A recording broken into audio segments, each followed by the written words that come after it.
I'm going to need the cable release, so I need the top cover in place so all this will work. So I'm just going to put the top cover temporarily in position.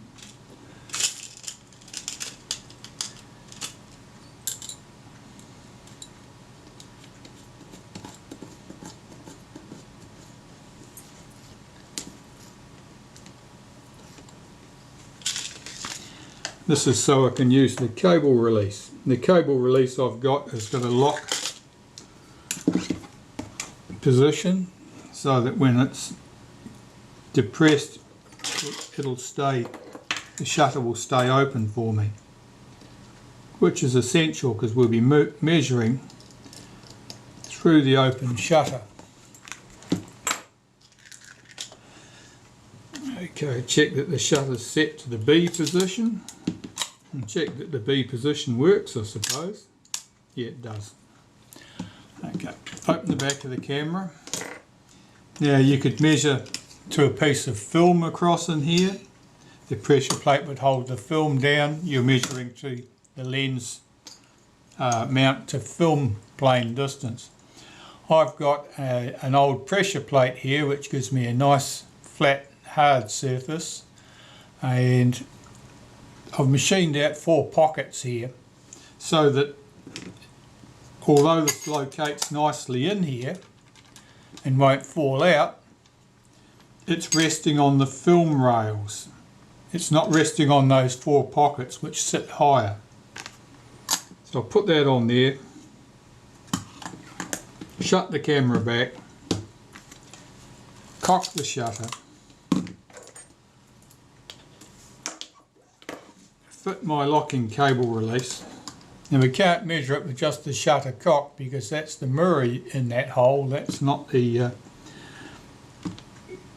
film plane we're seeing. So I'll fire the shutter. The shutter's now held open, locked open on B, and I can check the depth. Now the depth we're going for is 47.60 millimeters. And I've got the base on my calipers ready to measure this. And as I say, you're measuring from those brass areas there. So make sure that the base is set up on those, and I'm just taking a measurement. 47.7. I'll slide it across towards this screw, check again. 47.69. I'll check over the other way.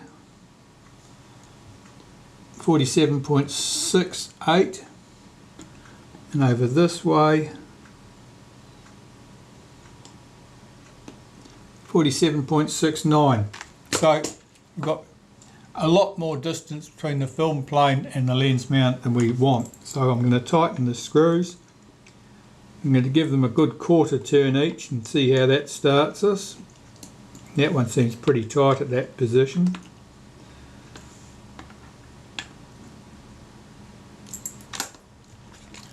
And check again. First I'll take a measurement right in the middle of the film area. 47.59, so I've overshot there.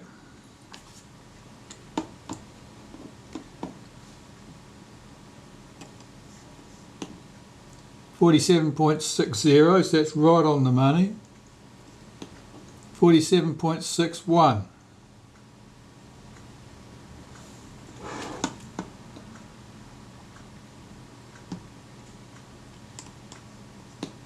$47.59. 47.60. So by luck, this is pretty good. So I'll just back that screw off slightly, see if we can pull this one in by 5.9. So we'll just loosen this one. I'm just loosening this screw here slightly, which will give me slightly more distance between the lens mount and the film plane. Those disc washers being the spring that's pushing that back. That's 5.9 still. You get the they all interfere with each other to some extent, so you may end up having to move more than one screw in order to get things balanced up. 6/0, 47.60 in this plane, 47.60 across there, and I want to measure in this plane between these two screws.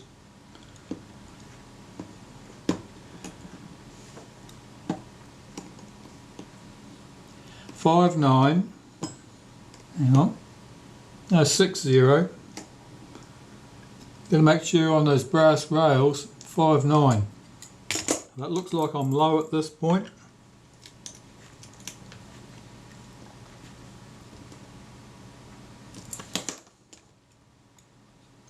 These adjustments can be a little bit subtle, so you can spend a bit of time going backwards and forwards there. 60.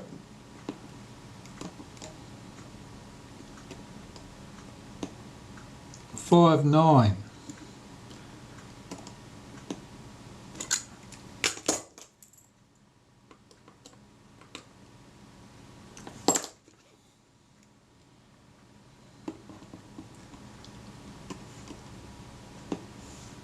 Six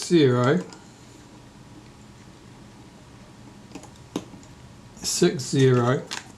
Well, you can see the principle of it. These are all pretty close now. I reckon another minute or so of mucking around, I'll get those good. What makes this awkward is that we've got 4 screws to make our adjustments from. We have basically 3 brassed areas on the shutter to make our measurements from. In an ideal world, those brassed areas would be in line with your screws, so that would make adjustments easy. They're sort of slightly off, but you can work around that. Basically what we're trying to achieve is a lens flange here from the brass pieces to the film plane, 47.60 millimeters. And once it's done, we can move on. We've got to get these front control rings back together. Everything here I've cleaned with Naphtha. It's all fairly clean anyway. I've got to get the spring back over this post.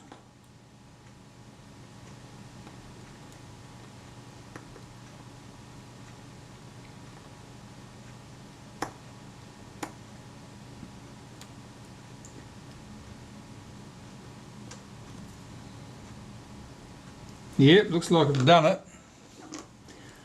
Right, this piece, the aperture settings ring, it's got a little hook on it. That hook's on the end of that spring.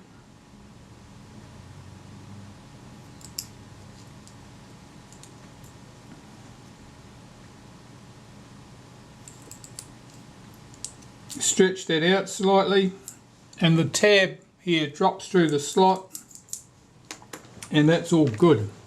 That's ready to go.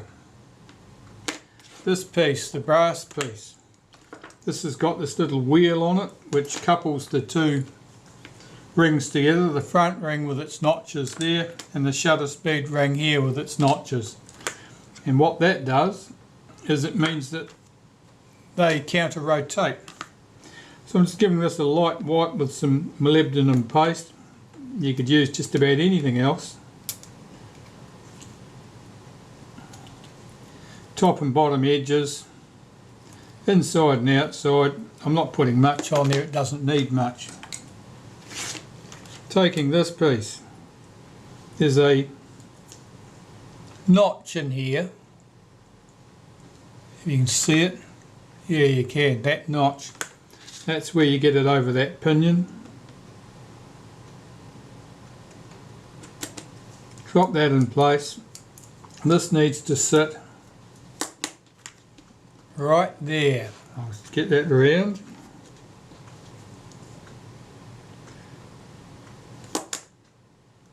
So the edge of that cutout there, the edge of that falls up against that groove there. So that groove is open. I'll zoom you in a bit in case you can't see it. That's better. This curved cutout comes right up to that edge there. This piece is the piece that opens the aperture to full on your lenses to allow it to viewing through the finder. I'm just going to run some graphite on here from a graphite pencil, top and bottom surface, and the inside edge. Don't want to use anything oily or greasy on there because with those wide flat surfaces it's likely to stick. The positioning of this.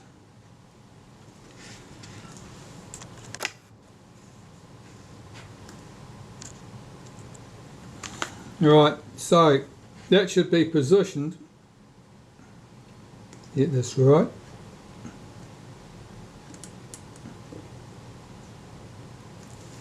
Should get this the right way up.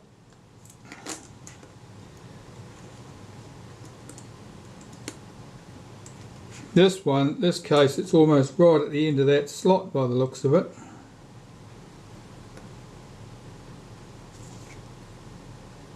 Typically, this is on about the third tooth. And typically, there's some space at the end of that groove. In this case, there isn't, but this is a little bit of an unusual one. Normally, it's the third tooth would be in line with the pinion. We'll see how we get on. Back to the camera. Right, the shutter speed setting ring. This has to be able to connect and disconnect from the shutter speed tab here. It does that down here in this little groove here. This little rectangular notch is where it couples to the shutter speed setting tab. This area here is where it disengages from that when you revolve the ring round further from the B position. So that little notch, I'll get that seated. So our shutter speed is set to B.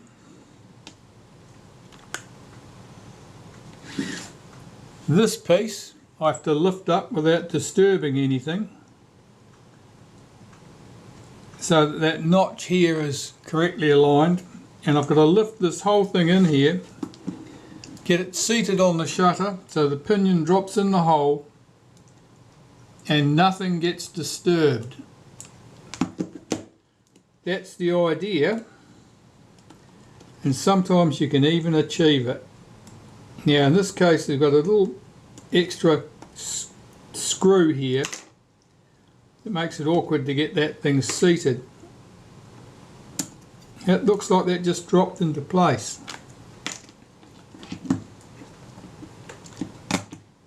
That's to do with that extended tab that comes through from the lens mount. That's an unusual feature. I'll get these screws in place. So we've got two plain chrome screws. They go there and there. There's one longer screw and it goes down here. I'll get those run in.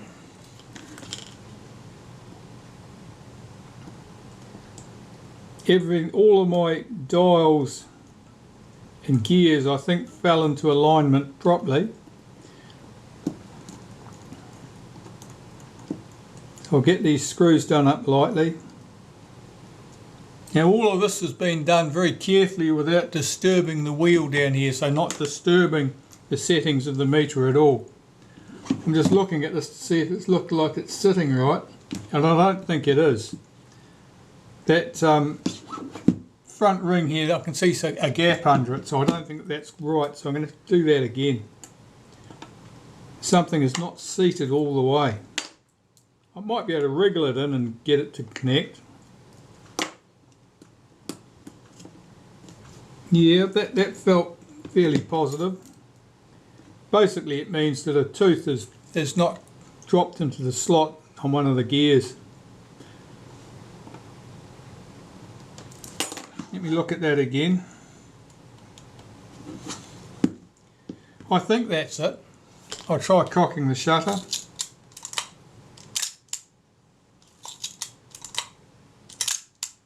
That seems to work. Now our meter of course is connected now, everything's in place, the pinion's in place. If I move the dials here, you'll see that that meter moves there, so I'll move that shutter speed dial, and you can see as I move the aperture, as the wheel on the bottom, you can see the aperture change here, and you can see the meter change at the top.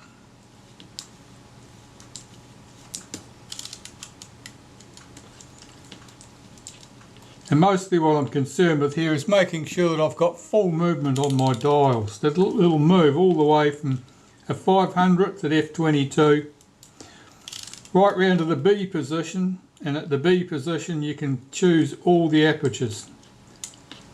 And we've got that, so that's a pointer that I've got my wheels correctly in place at the bottom, that nothing's in the wrong place.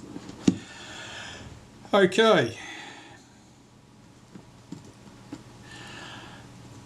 I don't remember whether we set the meter at the top of the camera yet. I'll have to investigate that.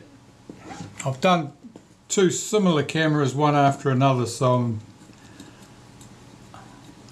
I've forgotten exactly where I am with this particular one. The Retina 3S rangefinder camera is pretty much identical as far as the meter is concerned. I'm not sure whether I'm remembering this camera or the other one. The other one, that's okay. Alright, so I've got to set the meter at some stage fairly soon, I'd say. So the front rings are all connected and correctly positioned in place. The chrome trim here at the front of the camera, I can put those two screws in there.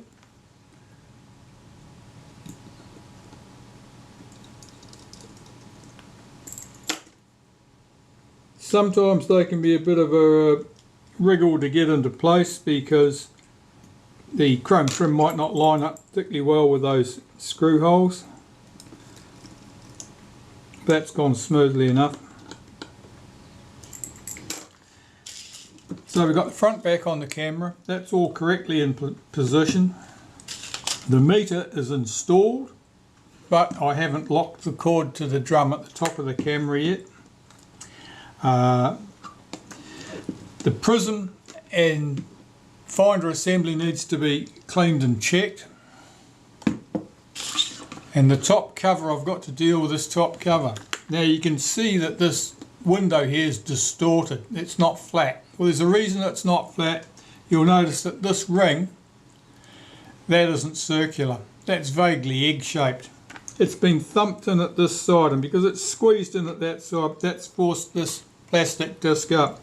There's no point me replacing that plastic disc without trying to get this thing back into a more circular shape. It's very unusual for a ring that's as distorted as that not to actually have come adrift from the top cover. It's only crimped in place. But if I look in underneath, I can see that actually somebody's gone to a lot of trouble to crimp this back into place here, because that's not the original crimping by any means. So trying to get this thing round is probably going to be entertaining. I don't even know how out of round it is. I can tell by looking, it's flattened off here. At this point, it's been pushed in. This needs to come out this way slightly. It's right here.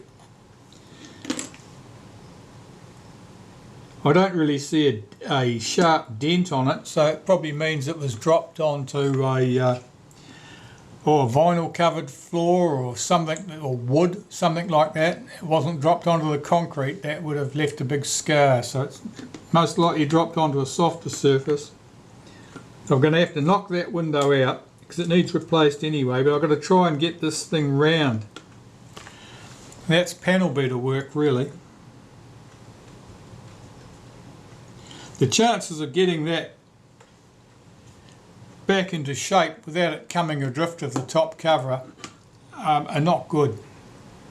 I don't fancy my chances, but I'll see what I can do. It may mean that I have to take a replacement disc and actually shape it to fit this misshapen housing. That might be the only practical option I've got given the shape of that, but I'll have a go at straightening that out.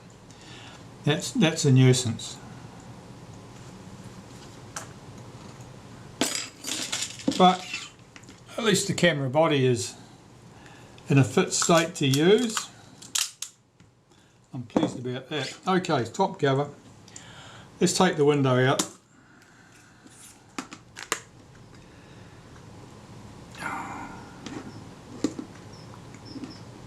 Yes, panel beating time.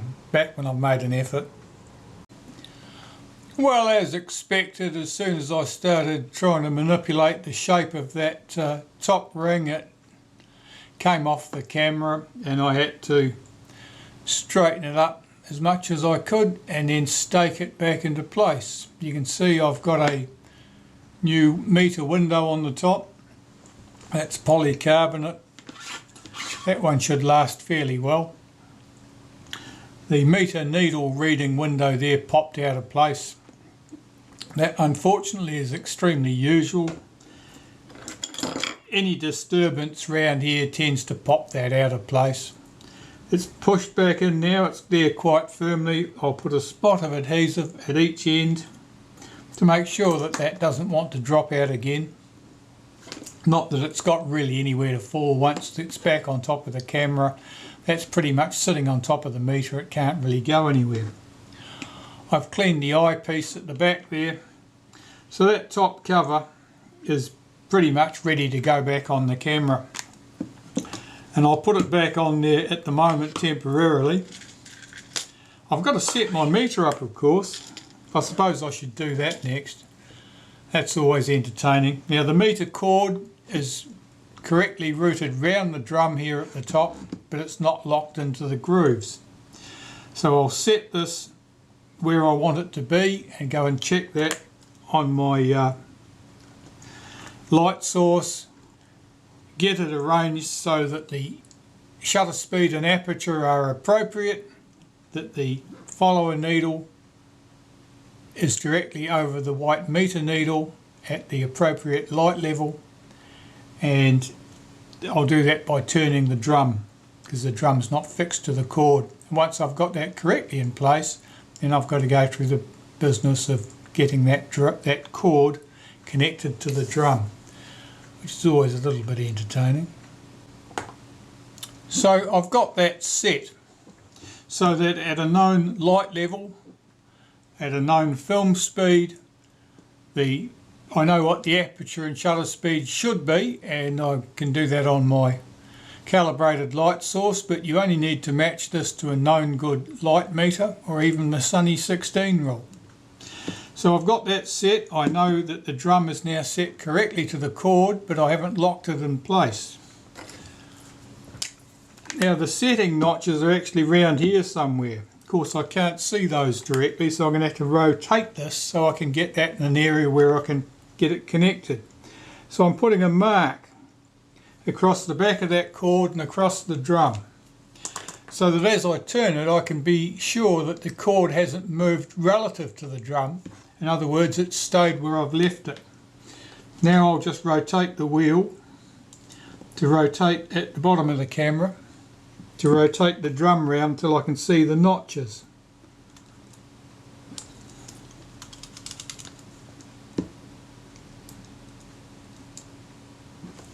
Right, so I've got the notches visible here and here. What I've got to achieve, there's two cords here effectively, or two coils of cord. The bottom coil here, the one closest to here, I've got to lift that up and over out of the way. The top one I've got to get through those two notches so it's looped in underneath that edge of the case, and then I've got to bring my other cord back down into its original place. At that point the cord will be locked to the drum and it'll stay there, so it means that the settings will stay there. This is entertaining because it's easy to move, have the meter come lift off the top of the camera, and of course if that happens you've lost your settings.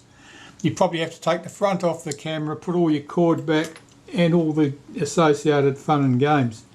So I'm using a couple of dressmaker's pins here to get underneath that cord, and I'm lifting the cord up out of the way. I'm just using a toothpick here now. No, that's dropped back in again.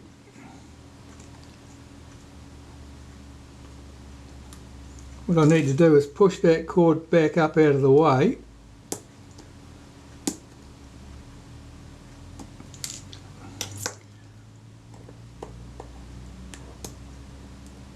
Like that.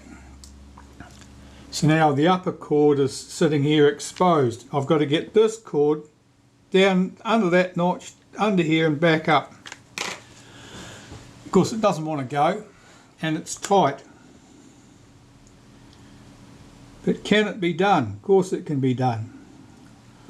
I've done it on numerous occasions. If I can do it, you can do it. Is it easy? No, it's not easy. It's flaming awkward. So I'll get my dressmaker's pins underneath that cord, lever it over the edge like that, and then I've got to see if I can use my toothpick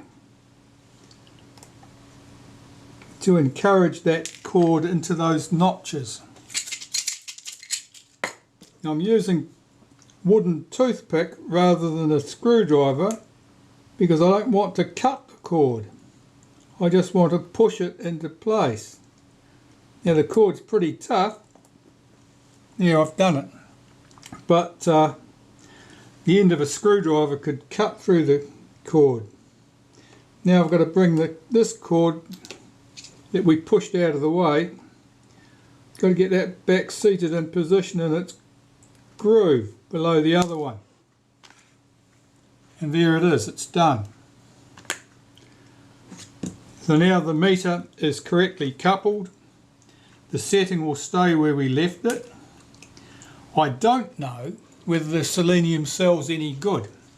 If the selenium cell is good, it means that the meter, when set to read correctly at one light level, will also read correctly at other light levels. If the meter selenium cell is bad, it means that it's lost some sensitivity.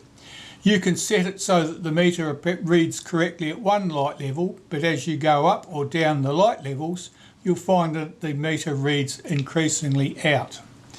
I haven't checked this yet to see if that's the case. I'm hopeful that it'll be good, but I don't know by any means. I've set it for one light level, which in this case is sort of hazy bright. Sort of ideal daylight conditions, if you like. Right, well I'll put my top cover back on there and I will go away and test my meter again at different light levels now that I've got the cord coupled to the drum, and see if it's going to be accurate. Now probably with an old camera like this you are really pushing your luck to expect it to be accurate right at the extremes of the range. But if it's fairly accurate throughout the normal daylight light level range, that's good, probably good enough for most purposes. Anything other than that, you can always use a handheld meter. Right, on the way to check this, back shortly. That seems fine. The meter appears to be fairly accurate to me. So I think the selenium cell is still relatively good. And put the camera body to one side, I need to look at the finder assembly.